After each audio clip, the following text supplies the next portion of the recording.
Hello everyone, welcome to the video lecture of this course finite element method. So this is the last module that we will discuss today, and in this module we are having two lectures, and this module is known as the computer implementation. So regarding this module we will discuss how to implement the various finite element analysis software effectively to solve various physical problems with the help of the simulation tool. So there are actually different process or the general steps of this finite element method that we have discussed in brief in the first module also. So all those different steps we will discuss in details now, that will be required to solve different numerical problems with the help of the simulation tool. Okay, so there are actually three basic steps which we need to follow to solve any problem of this finite element method. Those three basic steps are pre-processing, then analysis or solver, and the post-processing.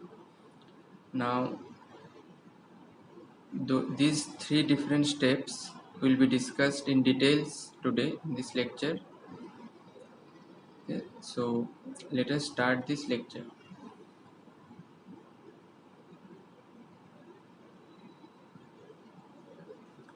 So here you can see a flow chart where the three basic steps are given, and along with that total 10 general steps are written also. So one by one we will discuss these general steps and the three basic steps of this finite element method. So earlier we have studied actually that this finite element method, it is actually a numerical technique to find approximate solution of partial differential equation. This is the concept of this finite element method. So it was actually originated from the need of solving complex elasticity and structural analysis problem in various engineering branches. Like in case of a structural simulation, the finite element method, it helps in producing the stiffness and strength visualization. So in the earlier modules we have solved several numericals analytically to find the stiffness matrix, then stress, strain energy, all, then displacements, all these things. So this FEM, it also helps to minimize the material weight and its cost of the structures. This is one more advantage of this finite element method. It also allows for detailed visualization and indicates the distribution of the stresses and strains inside the body of a structure. So whatever you have analytically solved those different problems where you have found out the stress, strain, then normal stress, shear stress, all those things we can visualize at the post-processing part in this finite element method software simulation.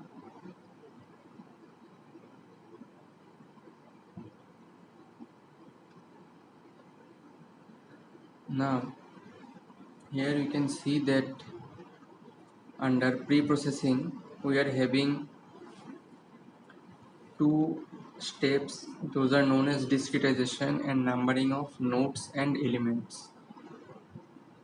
So earlier, while studying the one-dimensional or two-dimensional problems, we have discussed the finite element modeling for each and every cases, where we have studied the concept of the discretization and the effective way for the numbering of nodes and elements. So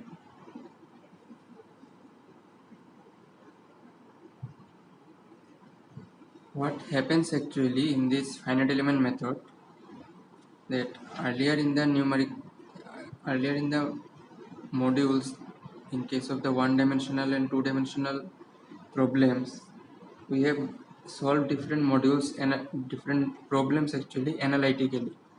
Some lengthy problems we have discussed where mostly the matrix multiplication was used to solve the numericals. So what are the things we have computed there? Analytically we have found out the displacement for the nodal points, then like the stress, strain, and strain energy, then maximum or minimum stress, then the stiffness matrix. So these are the different parameters that we have calculated in the earlier modules. So actually there are three different methods in case of any engineering analysis. Those are the experimental method, then analytical method, and the numerical method or approximate method. So what are these three actually? In case of the experimental method, we use different prototypes. Now, if there is a requirement to change the dimension of the prototype due to any kind of issue, in that case, we have to disassemble the entire prototype and again we need to reassemble it, and after that the testing is carried out in the laboratory or in the suitable environment. So that means in case of this experimental method, manpower and materials, these are needed. So that means it is time consuming and costly process. So this is the basic concept of the experimental method. Now what happens in case of the analytical or theoretical analysis, which we have discussed in the earlier modules. So analytically we have solved a number of numericals for the one-dimensional or two-dimensional problems. So there the problems are expressed by mathematical differential equations. So it gives actually quick and closed form of solution, and it is used only for the simple geometries and idealized support and loading conditions. So this is the concept of this analytical method. Now what is the advantage of the numerical or approximate method over the experimental and analytical method? So what we have seen that the analytical solutions are obtained only for certain simplified structure or simplified geometry. But what will happen in case of any complex geometry or complex shape, or if the boundary conditions or the material properties, these are very complicated. So in that case, any engineer or any analyst, they prefer the numerical method or computational method, which gives approximate solution, but those solutions are within the acceptable limit.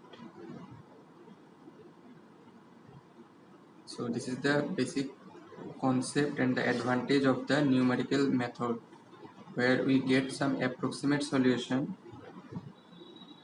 within less amount of time, but those approximate solution, these are almost accurate.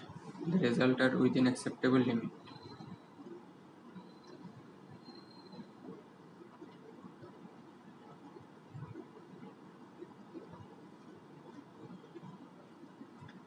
So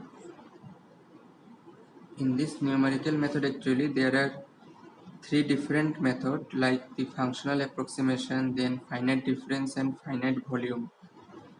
So finite difference and finite element method. So in the functional approximation, we have discussed the Rayleigh-Ritz method, like a variational approach, and the Galerkin method, which is actually weighted residual method. So based on this Galerkin method or the weighted residual method and the Rayleigh-Ritz method, we have discussed different numericals, and we know the steps involving these methods and how to solve different numericals based on this functional approximation method.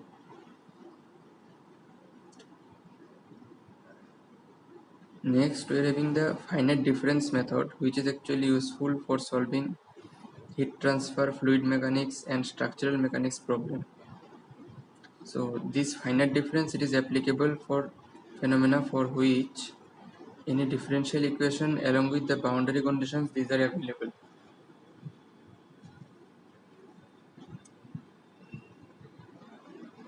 But this method, that means this finite difference method, it is difficult to use when regions have curved or irregular boundaries, and the writing of the general computer programs is also very difficult. But what happen in case of a finite element method, from our basic concept, we know that the partial differential equations are solved in this finite element method. So in this method, a body or a complex shape structure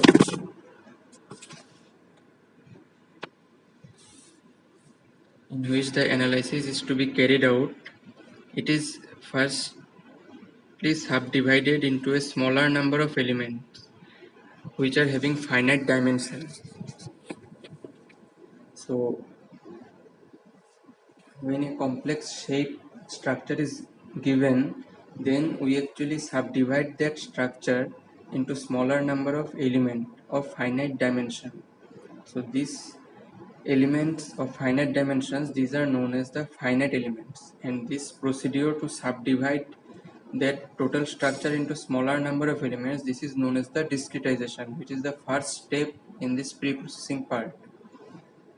After that, this body, it is considered as an assemblage of these elements which are connected at a finite number of joints, which are called the nodes or the nodal points. This concept of the elements and nodes, these are familiar to us, we have discussed this earlier. After that, this means after subdividing that whole structure into finite elements, the properties of each type of finite element, it is obtained, and these are assembled together to solve as a whole to get the solution of that structure. So that means what? In case of this finite element method, instead of solving the problem for the entire body in one operation, we actually formulate the equation for each finite element, and after that we combine them to obtain the solution of the whole body. So this is the concept of this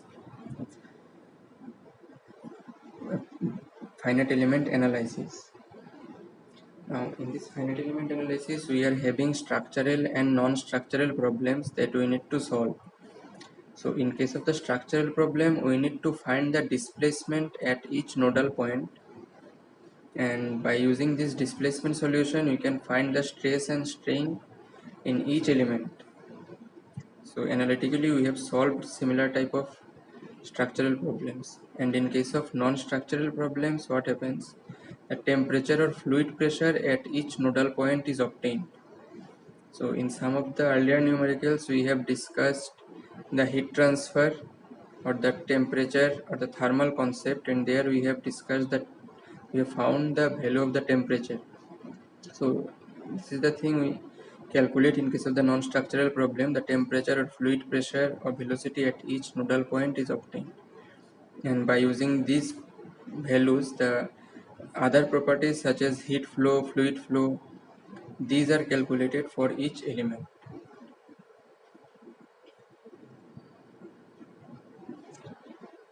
So these are the different basic concept of the structural and non-structural problem for the finite element analysis.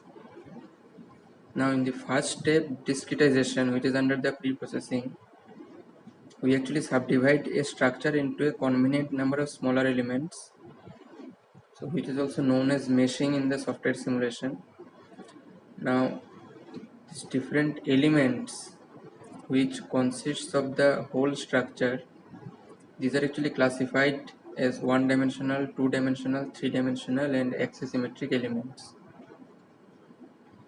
Now in case of any one dimensional element, a bar or a beam element, these are considered as one dimensional element, and any simplest line element known as a linear element, which is having two nodes, one at each end of that line, which is also considered as a bar element. Now what happens in case of any two-dimensional elements? Different triangular and rectangular elements, these are considered as two-dimensional elements, and these are loaded by forces in their own plane.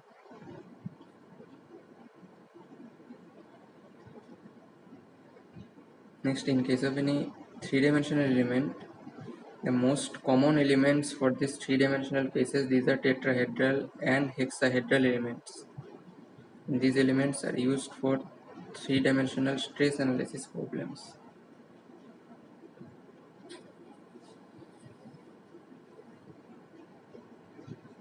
Next, we are having the axisymmetric elements, and this axisymmetric element, it is actually developed by rotating a triangular quadrilateral about a fixed axis located in the plane of the element through 360 degree. So that means what, when the geometry and loading of the problems are axisymmetric, in that case such axisymmetric elements are used. So the number two step in under the pre-processing, it is the numbering of nodes and the elements. So after the discretization process, the nodes and elements, they should be numbered, and this numbering, it is most important because it decides the size of the stiffness matrix, which leads to the reduction of the memory requirement in the software simulation. So earlier we have discussed the numbering method corresponding to the longer side and the shorter side numbering, and there was actually a formula which is maximum node number minus minimum node number. This is actually minimum, and if we follow this rule, that is maximum node number minus minimum node number is equals to minimum. Now if we follow this rule, then it is seen that the shorter side numbering process is effective for this finite element analysis, which actually reduces the memory requirement for the workstation. So these are the two different steps under the pre-processing. The next step which we are having, it is a selection of displacement function or an interpolation function. So in this step, we need to choose a displacement function within each element. Now the polynomial of linear, quadratic and cubic form, these are frequently used as a displacement function because they are actually simple to work within finite element formulation. And the differentiation or integration, these are easy to perform for such polynomial function. And the accuracy of the results, these are also improved if we use the increased order or higher order terms for the polynomial. So this type of concept we have seen in case of the Rayleigh-Ritz method.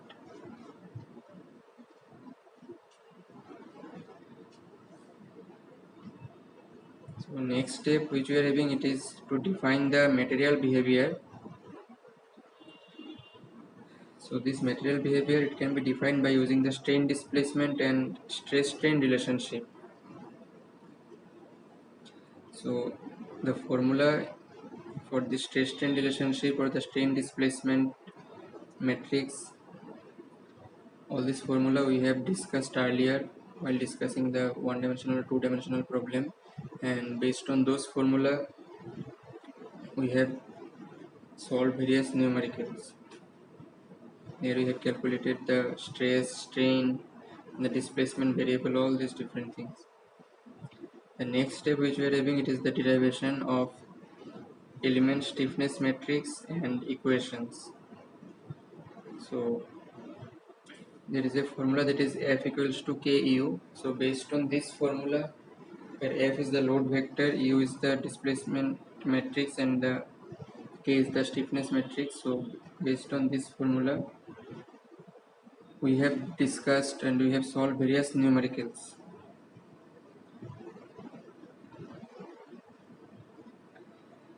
Next, number 6 step, it is to assemble the element equations to obtain the global or total equation. So the individual element equation which we obtain in step 5, these are added together by using a method of superposition, that is the direct stiffness matrix actually.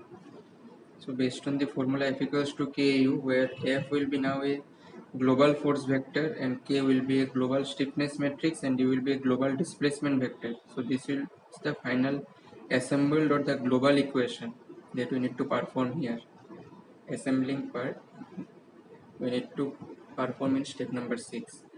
Next, in step number 7, we need to apply various boundary condition. So how to apply, how to identify the various boundary condition, and based on the boundary condition, how to identify the various parameters for the different stiffness matrix.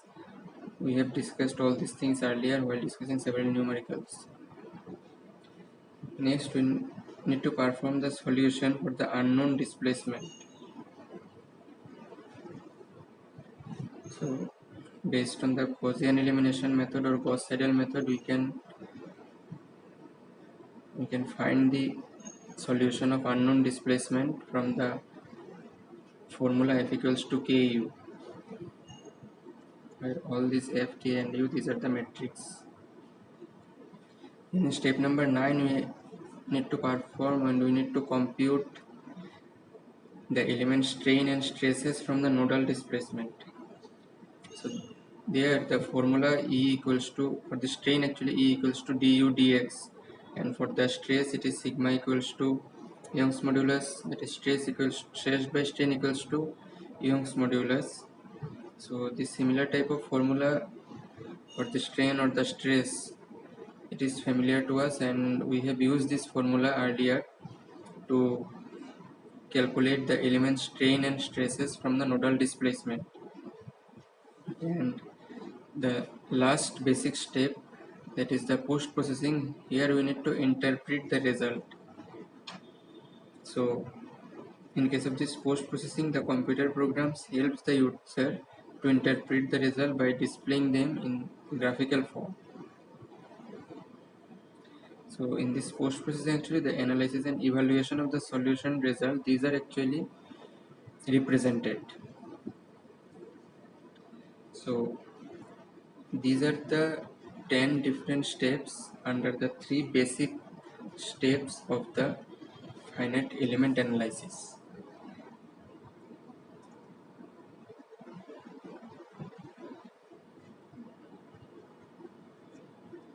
So next,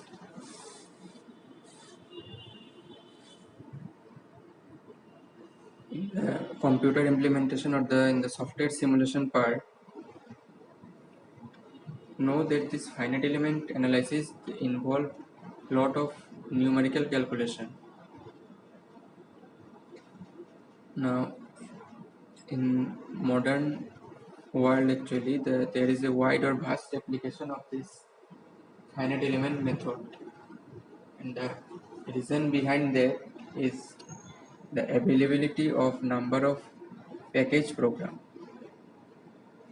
So what is this package program? That means the availability of various software tool or simulation tool. Now from the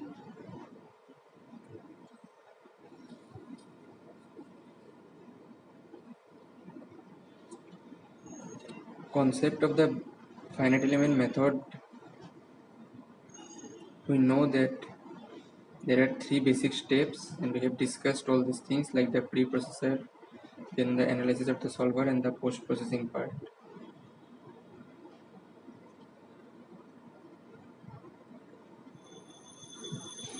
Now Firstly, in these basic steps, we need the structure of a finite element analysis program is needed. Now this program, it starts with a lot of input information to define the problem. After that, the data is actually given and which is processed by the software simulation tool, and the required result it is found in the post-processing part. So first you can see that the input information like the geometric data, load data, material properties, these are required. So under this geometrical data, the total number of element, then the total number of nodal points or node, then the type of element, these need to be specified. Then the coordinates of each node is to be supplied or they need to be generated, and for each element the nodal connectivity also is to be supplied. So the earlier numericals also which we have solved, there you can see that for the three noded triangular element the coordinates and the total number of element, total number of nodal points, then the type of elements, these are actually given for the analytical solution, analytical problem also. Then when the load data is required, that means with this load data it consists of total types of loads, and for each load its magnitude, then the point of application, these are also required as the input information. Next input information required is the material properties. Now the material properties to be supplied consists of total number of materials used. Now for each material, the different material properties like the Young's modulus, then Poisson's ratio, then material number of each element, these are required. Next, that means the next input, it is the boundary conditions, these are required for each nodes, and the displacement, the boundary conditions, these need to be specified clearly. Next, the number of Gaussian points to be used, and for each Gaussian point weight function and the coordinates in local system should be supplied. So these are the input information. Next we are having the processing part. So the data supplied is to be processed to complete the analysis. So it starts with initializing the global stiffness matrix and the load vector. Here the element loop is entered to assemble element stiffness matrix, and the element stiffness matrix is initialized.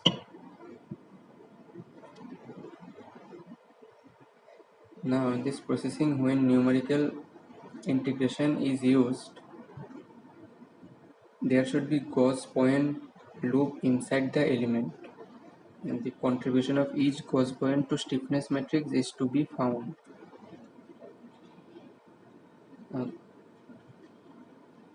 So next, using the load details, nodal loop are to be assembled, and usually first nodal values are initialized. So after that only one by one load case is taken until the final load vector, that is the F matrix, it is obtained.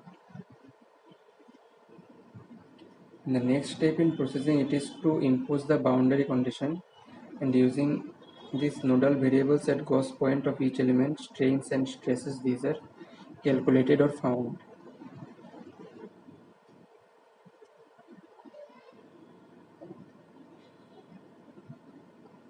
And finally in the output step, the values which we calculate, they can be printed or they can be visualized. Next we are having the pre and post processor. So a practical problem to be solved by this finite element analysis, it needs hundreds of elements, and nodal degree of freedom may exceed over 1000. So therefore the preparation of data such as numbering node, then generating nodal coordinates, then the supplying nodal connectivity and specifying boundary condition, these are too lengthy process. So it will be better to have software which will aid in the preparation of input data and also in the interpretation of analysis results. So such programs, these are called pre and post processor to finite element analysis package.